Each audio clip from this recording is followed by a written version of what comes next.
Halina't muli po nating pakinggan at panoorin ang mga video ng Mensahero ng Silangan. Dahil sa mga video pong ito, dito po natin masumpungan ang mga kasagutan sa atin pong mga matagal ng katanungan. Tara po, panoorin po natin.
Muli pong bumabati at nagpapasalamat ang Oferian Heritage Conservatory sa mga patuloy na sumusuporta sa ating channel.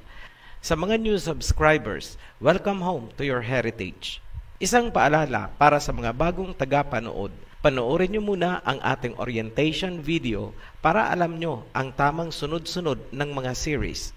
Kadalasan, ang katanungan at pagkalito ay nagmumula sa patalon-talon na panunood. Matatagpuan nyo ang link ng orientation video sa description sa ibaba lang po nitong video. Sa ating pagpapatuloy, babalangkasin natin ngayon ang doktrinang born again para palutangin ang katotohanan ng Biblia. Ang katotohanan ng aming ilalahad ay tinabunan ng doktrina mula sa mga Gentiles at tinangkilik naman ng mga sekta dito sa Pilipinas. Let us see how false doctrine will stand the truth. Nasusulat sa Biblia na huwag tayong mangangalunya sa ibang doktrina. Sinabihan ang mga Hebrews na napunta sa Roma na mag-ingat sa mga false doctrines. Matatagpuan sa Romans chapter 16, verse 17 hanggang 18. Now I urge you, brethren, keep your eye on those who cause dissensions and hindrances contrary to the teaching which you learned, and turn away from them. For such men are slaves, not of our Messiah Yahawashi, but of their own appetites and their smooth and flattering speech. They deceive the hearts of the unsuspecting. Hinihikayat ko kayo, mga kapatiran, bantayan nyo ang mga sumasalungat at humahadlang sa katuruan. Lumayo kayo sa kanila. Ang mga taong yan ay hindi lingkod ng ating Messiah Yahawashi, kundi ng sarili nilang pagnanasa, at sa pamamagitan ng kanilang matatamis na pananalita, marami ang nalinlang. Hindi papayag ang OHC na magpatuloy ang ganyang mga gawain. Iisa-isahin naming ibunyag ang mga false doctrines. Isa na dito ang born-again doctrine. Tunghayan natin ang John chapter 3. Now there was a man of the Pharisees named Nicodemus, a ruler of the Jews. This man came to Yahawashi by night and said to him, Rabbi, we know that you are a teacher come from Elohim, for no one can do these signs that you do unless Elohim is with him. Ganito ang sinasabi. May isang Pariseyo na namumuno sa mga Hudyo. Lumapit siya sa Mesaya at nagsabi, alam namin na ikaw ay rabbi o tagapagturo mula sa Elohim dahil walang makakagawa ng iyong mga ipinamalas kung hindi galing sa Elohim. Verse 3, Yahawashi answered him, Truly, truly, I say to you, unless one is born again, he cannot see the kingdom of heaven. Sumagot ang Mesaya, katotohanan sinasabi ko sa iyo, walang makakakita o makakapasok sa kaharian, maliban na lang kung siya ay isisilang ulit. Nicodemus said to him, How can a man be born when he is old? Can he enter a second time into his mother's womb and be born? Sumagot si Nicodemus, paano muling isisilang ang isang matanda na? Hindi na siya makakapasok sa bahay bata ng kanyang ina para muling isilang. Verse 5, Yahawashi answered, Truly, truly, I say to you, unless one is born of water and the Spirit, he cannot enter the kingdom of heaven. Verse 6, that which is born of the flesh is flesh, and that which is born of the Spirit is spirit. Muling sumagot ang Misaya, katotohanan sinasabi ko, maliban na lamang kung isilang sa tubig at espiritu, hindi makakapasok sa kaharian. Dahil ang isinilang sa laman ay laman, at ang isinilang sa espiritu ay espiritu. Verse 7, do not marvel that I said to you, you must be born again. Huwag kang mamangha sa sinabi ko, kailangan mong muling isilang. Verse 8, the wind blows where it wishes, and you hear its sound, but you do not know where it comes from or where it goes. So it is with everyone who is born of the Spirit. Ang hangin ay umiihip kung saan ito gusto. Naririnig mo pero hindi mo alam kung saan ito galing at saan ito pumunta. Ganon din ang sino mang isinilang na mag-uli sa Espiritu. Himayin na natin. Ito ang moment of truth. Bakit kailangang isilang ulit? Para makapasok sa kingdom of heaven. Yan ang sinasabi ng verse 3. Unless one is born again, he cannot see the kingdom of heaven. Ngayon, pansining mabuti. Ginamit ng Misaya bilang analogy o halimbawa ang pagsilang. Kung susundan natin ang analogy na ginamit ng Misaya, ano ang event bago magkaroon ng isisilang? Aba, syempre, may ipinagbubuntis o may ipinagbuntis. Ngayon, kung may ipinagbuntis, ibig sabihin may ipinunla para may maisilang. Yan ang hindi nauunawaan ng mga nagbabasa nitong analogy na ginamit ng Misaya, kaya naguguluhan sila. Sa biblical application, paano ka ipinunla at paano ka ipinagbuntis para maisilang sa Spirit? Ang sagot ng Misaya, verse 5, kailangang isilang mula sa water and Spirit. Ang tinutukoy dito ay baptism by water at baptism by Spirit. Yan ang panahon ng pagpupunla. Dito nagsimula ang pambabaluktot ng born-again doctrine. Sinasabi nila, kapag sumapi ka daw sa sekta nila at nagpabautismo, born again ka na. Isinilang ka na daw sa Espiritu. Kabilis naman. Sumapi lang, isinilang na agad sa Espiritu. Aba, premature yan. Kung napanood nyo ang The Seal of the Father series, ipinaliwanag namin doon na gaya ng sinabi ni John the Baptist, ang kanyang bautismo ay sa tubig lamang. Ngunit may darating na magbabautismo sa Spirit. Yun ang Misaya. Nasusulat kung nasaan ang 2 o 3 na nag-ipon sa pangalan niya, siya'y naroroon. Ibig sabihin, sa oras ng bautismo, naroroon ang Misaya. Ano ang gagawin niya ayon kay John the Baptist? Siya ang magsasagawa ng bautismo sa Spirit. Pagpupunla pa lang yan, hindi ka pa isisilang. Ngayon, ano ang katibayan na hindi ka pa nga isinilang sa Spirit pagkatapos ng baptism? Simple lang, kasi may physical flesh ka pa. Flesh and blood, may laman. Basahin ang verse 6.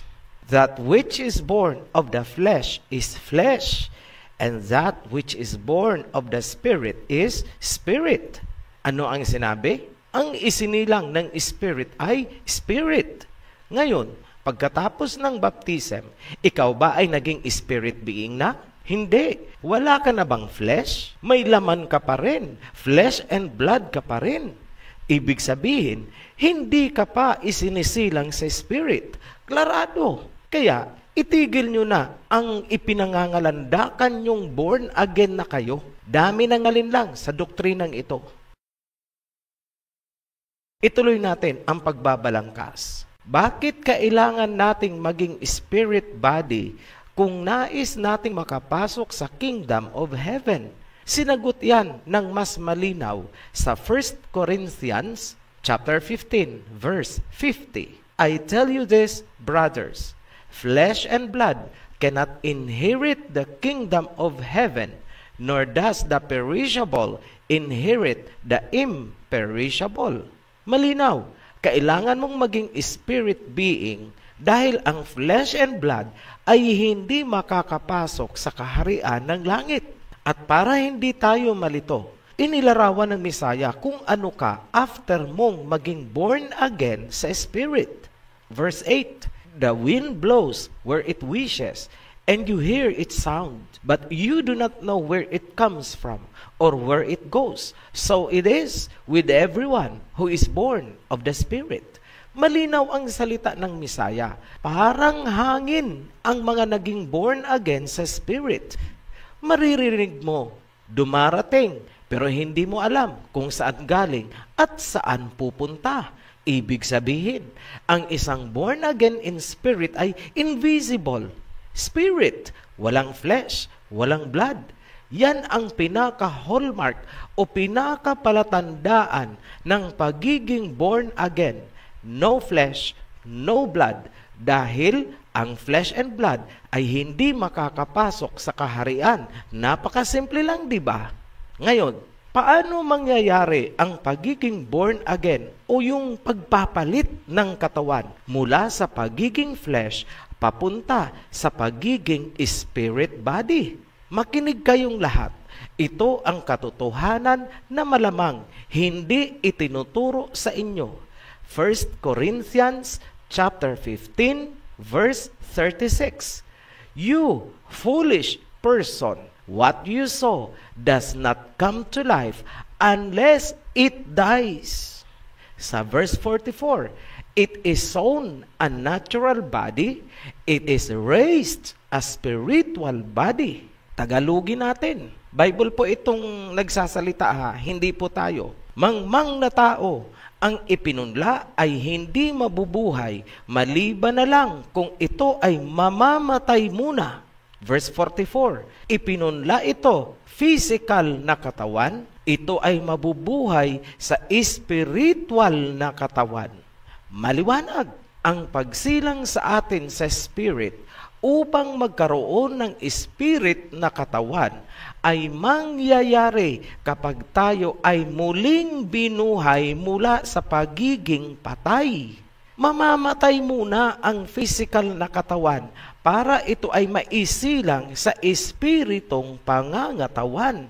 Resurrection po ang tinutukoy. Yan ang born again na sinasabi ng Misaya. Ibalik natin ang tanong, bakit kailangan nating magkaroon ng spirit body? Dahil walang laman at dugo ang makakapasok sa kingdom.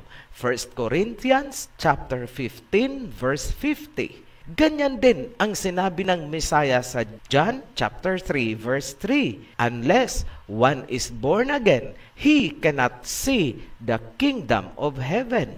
Ngayon, kailan ba ito mangyayari na pagiging born again o itong resurrection? 1 Corinthians chapter 15 verse 51 hanggang 52.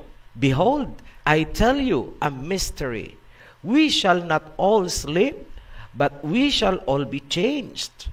Verse 52, in a moment, in the twinkling of an eye, at the last trumpet, for the trumpet will sound, and the dead will be raised imperishable, and we shall be changed.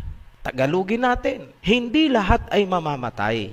Ngunit, sa isang kisap mata, sa pagtunog ng huling trompeta, sabay sa resurrection o pagkakabuhay ng mga patay, ang mga buhay ay mapapalitan din ng spirit body. Sa muli, bakit kailangang maging spirit body? Para makapasok sa kingdom kung saan walang makakapasok na flesh and blood. Yan ang born again. Ngayon, mga tagapagturo ng huwad na born-again doctrine, makinig kayo. Dahil maraming Hebrew Shemites ang nalinlang dyan sa doktrinang gawa ng mga hintil sa kanluran, magtutuos tayo. Bakit nyo sinasabi sa mga tao na kapag sumapi sila sa inyo, sila ay born again na? Hindi nyo ba alam na ang gumawa ng doktrinang yan ay mga Japhetite Gentiles? Bakit hindi nyo sinuri bago nyo itinuro sa mga Hebrew Shemites, lalo pat mga Ophirians? Bakit hindi nyo kaya subukan ang simpleng workshop para patunayan ang doktrina na kapag sumapi sa inyo ay born in spirit na? Magpitikan kayo ng mga ilong at tenga nyo para malaman nyo na kayo ay flesh and blood pa sa makatuwid. Hindi pa kayo born in spirit. Tandaan, ang born in spirit ay spirit, gaya ng hangin, invisible.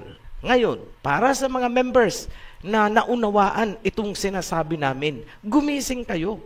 Umalis kayo dyan sa anumang sekta na ganyan ang itinuturo sa inyo at ganyan ang doktrina. Malinaw at simple ang Biblia. Masyado na kayong nagpakalulong sa doktrina ng mga hintil. Tandaan, kayo ay mga Hebrew Shemites. Bakit kayo sunod-sunuran sa mga doktrina ng mga Japhetites, itong mga foreigners mula sa kanluran? Wala ba kayong sariling pag-iisip? Naparalisan na ba ang inyong mga intelihensya? Alam nyo ba kung bakit hindi umiiral ang inyong mga consciousness? Kasi ang tingin nyo sa kanila ay higit na mataas kaysa sa tingin ninyo sa inyong mga sarili. Tandaan nyo, Ophirian Hebrew kayo, isang Shemite. Bakit hahayaan nyong diktahan kayo nitong mga doktrina ng mga Gentiles o mga hintil? Gumising. Sa muli, kami ay nagpapasalamat sa mga patuloy na sumusuporta sa Ophirian Heritage Channel.